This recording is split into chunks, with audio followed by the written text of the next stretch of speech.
मुंडली रे आमर वर्तमान दिन 11टा बेलू 6,16,000 क्यूसेक जल प्रवाहित होची। आईटा 10टा बेले भी सेतिकी थिला, बर्तमान 11टा बेले भी सेतिकी अच्छी। आशा करा जाउची जे एटा होची पिक एवं या परे जलस्तर धीरे धीरे कमिबो। कारण दुईटा जिनस रही, गोटे है हीराकुद रे वर्तमान 8टा गेट देखिरी 8टा गेट देखिरी डिस्चार्ज होची डाउनस्ट्रीम को। तो सेटा गोटे रहा वर्षार आखि दृश्य कौन सी वर्षा ही नहीं। तेणुक आम आशा करुचु जे मुंडलीर एटा जोटा सर्वोच्च स्तर एटा रही जाइथिबो एवं सेटा धीरे धीरे खसिबो। महानदी डिस्ट्रीब्यूशन सिस्टम रे तेबे नराज रे डेंजर लेवल होची 26.41।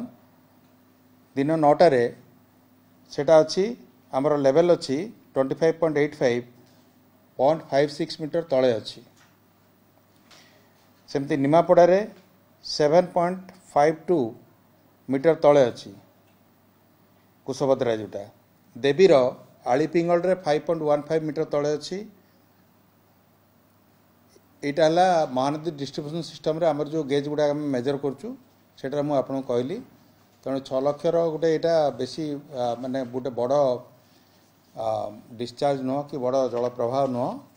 तेणुक कौन प्रकार असुविधा ना, किंतु तथापि आमर क्षेत्र अधिकारी माने रीतिमत भाव में विभिन्न एम्बैकमेंट परिदर्शन कर डिस्ट्रिक्ट एडमिनिस्ट्रेशन सहित समन्वय रक्षा कर जेकोसी प्रकार परिस्थिति उपजे तापाई प्रस्तुत होगापी से निर्देश दि जाइए से प्रस्तुत अच्छा। गतकाली जोड़ा 24टा गेट रो जो पानीटा से बर्तन मुंडली रे आसी एवं यहाँ आमर जेहेतु हीराकुद रे 8टा हो जाइए तेणुक आगामी 2 दिन भितर से पुणी आउट खसीज ये जलस्तर आना। तेणु कौन प्रकार असुविधा ना बोली आमर अनुमान होची।